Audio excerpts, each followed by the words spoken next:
Okay, selamat sejahtera kelas, selamat sejahtera and very good morning to all of you. Okay, saya Cikgu Karti. Saya Cikgu Karti, so you all can call me Cikgu Karti.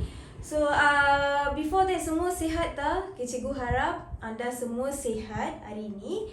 And before kita mulakan pelajaran kita hari ini, Cikgu nak ambil kedatangan. Okay, siapa tak hadir hari ini? Semua hadir. Okay, good lah. So, semua hadir, good. And today,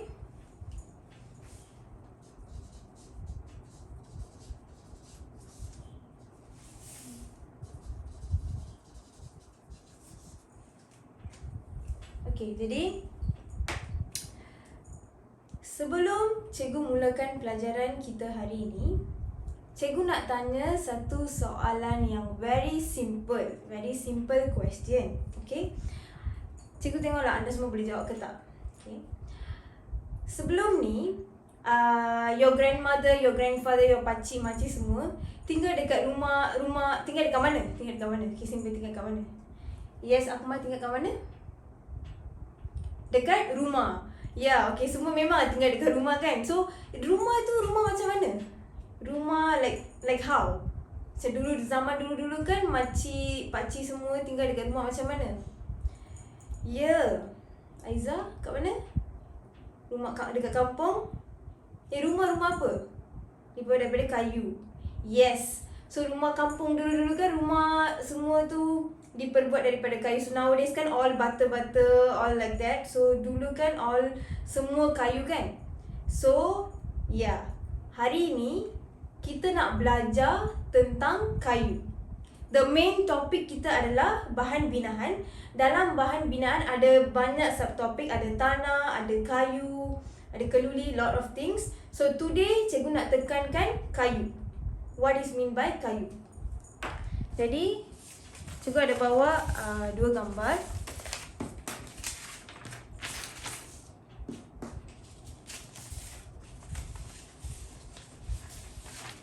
So ini gambar kayu, it's the kayu, and also this one.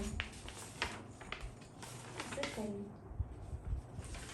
Okay, cikgu nak tanya, siapa pernah melihat kayu? Siapa? Ya, Haikal, kat mana? Oh, kayu dekat mana? Tepi-tepi rumah. Kayu? At the roadsides, from the trees. Yes, all lah kayu macam ni lah. This all lah kayu kan? Dekat kedai ke, construction site ke, tepi-tepi jalan ke, pokok-pokok ke, semua. That's all we call kayu. Okay, jadi saya nak tanya, bolehkah sesiapa jelaskan dekat saya bagaimana rupanya bentuk kayu? Ya, kayu kan kita tak boleh cakap lah kayu dia punya bentuk ni. Okay, yes, a lot of many variety types and also very variety sizes. And cikgu nak tanya, apakah definisi kayu? Anyone can answer me? Okay, tak apalah. Ini dia kayu. Ni cikgu dapat. Kayu ni cikgu bawa daripada rumah lah. So kayu ni is normal kayu, semua kayu lah. Okay. So hari ni kita nak belajar apakah yang dimaksudkan dengan kayu. Right? Jadi hari ini cikgu nak terangkan tentang definisi kayu, sifat utama kayu dan faktor yang mempengaruhi jenis kayu dan cirinya berserta dengan kekuatan dan kelemahan kayu. First, kita lihat kepada definisi kayu. Jadi kayu merupakan bahan terawal yang digunakan dalam kejuruteraan awam. So kayu merupakan bahan terawal. It's the earliest material in civil engineering, wood. So wood juga, kayu juga digunakan sebagai bahan kemasan, used as a packaging materials. So and then kekuatan dan reka bentuk binaan yang menarik boleh dihasilkan daripada kayu. So strength and reka bentuk binaan daripada wood, daripada kayu kita boleh bentuk satu objek yang menarik ke, anything menarik from the wood. And juga kayu digunakan untuk membuat perabot binaan struktur seperti acuan dalam konkrit. untuk buat perabot binaan struktur. So like dekat rumah ada almari yang diperbuat daripada kayu, kerusi, meja, that's all.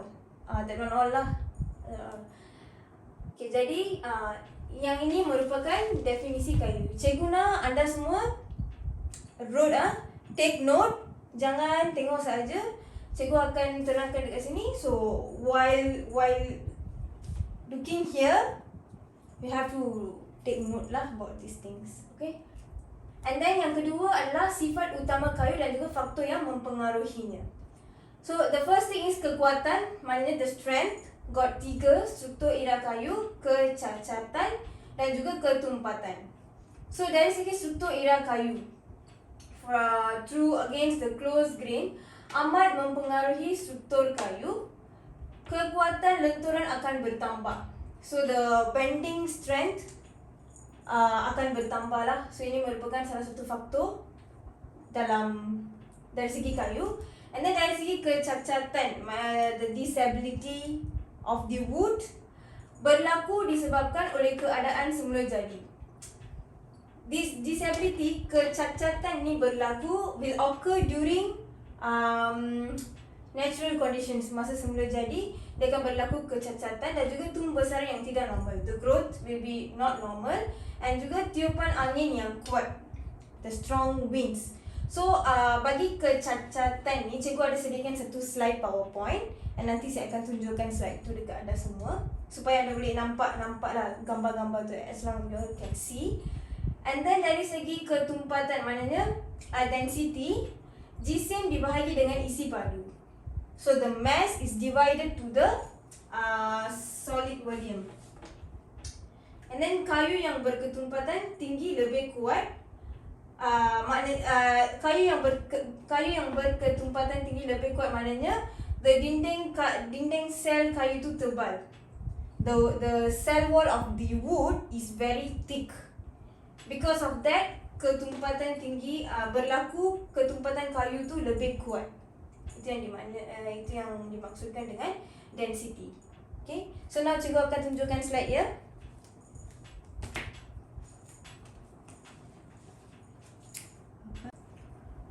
Okay, dan juga cikgu nak tunjukkan slide pasal kan ni jenis kayu dan ciri-ciri kan. So cikgu ada sediakan slide mengenai ada banyak jenis-jenis kayu. So you all just have a look with that jenis-jenis kayu semua. Then cikgu akan terangkan dia punya ciri-ciri all lah. Right?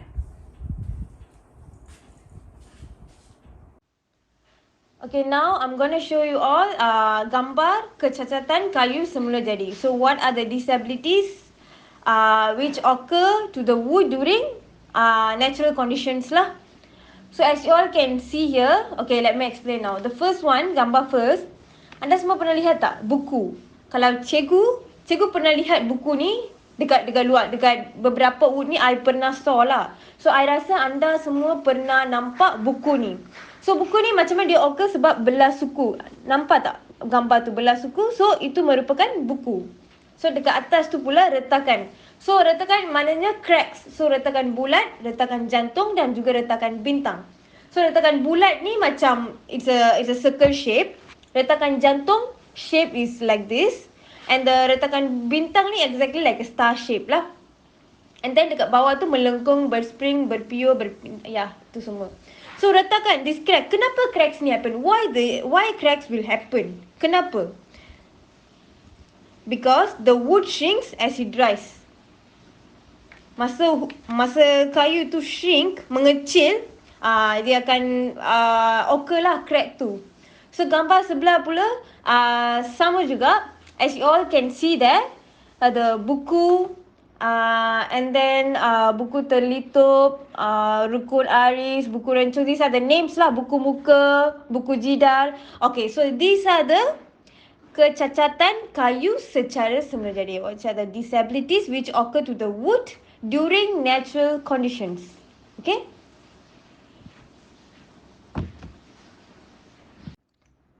Okay, sekarang cikgu nak tunjukkan. Okay, first kita nak belajar tentang jenis kayu dan ciri-ciri. But before that, cikgu nak tunjukkan gambar. Okay, what are the type of wood? Okay, there are many varieties of wood. Okay. So the first adalah kayu merah.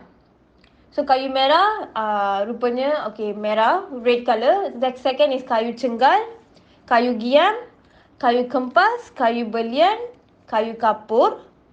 So these are the woods.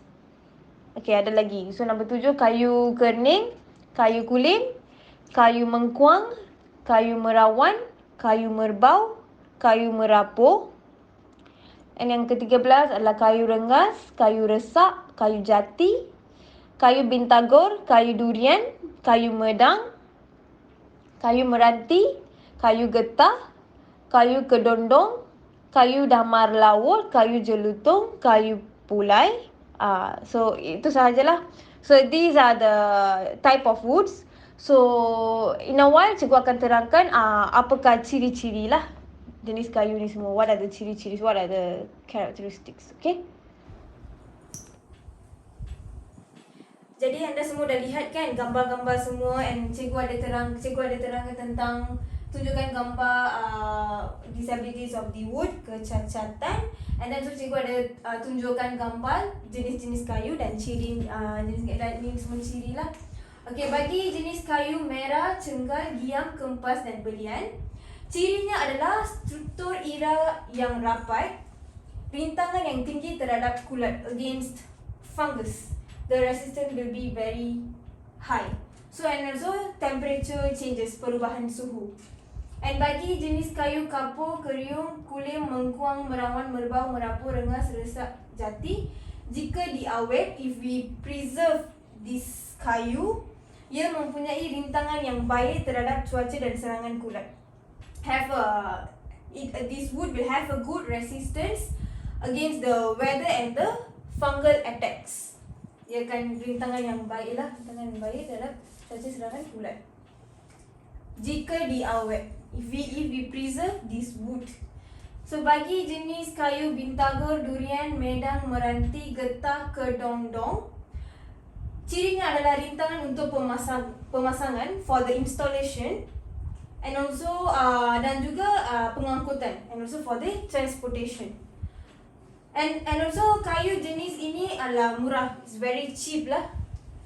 And bagi jenis kayu damar laut, jelutung, pulai, mudah dibontur dan mudah rebut. It easily can shape easily and also easily rot.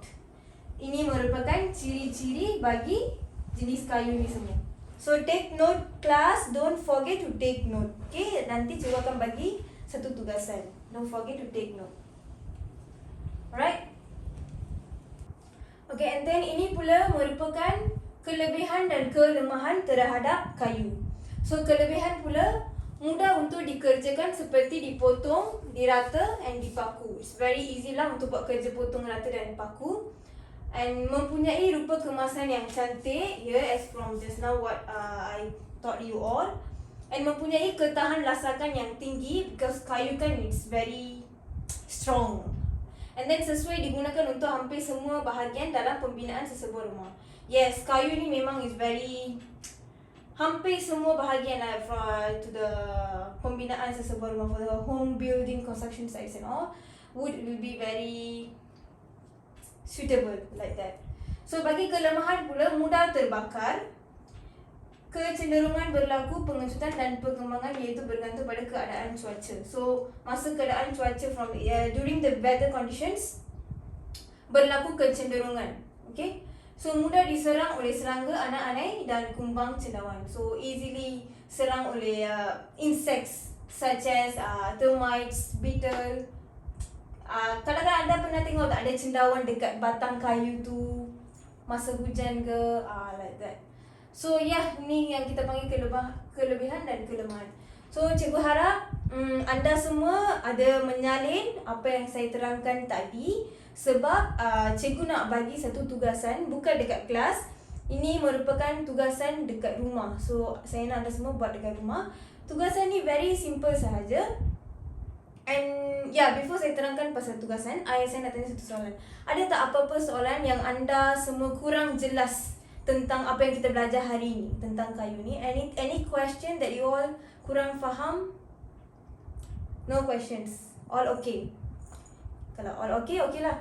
Cikgu akan bagi tugasan. Tugasannya adalah saya nak buat this one individu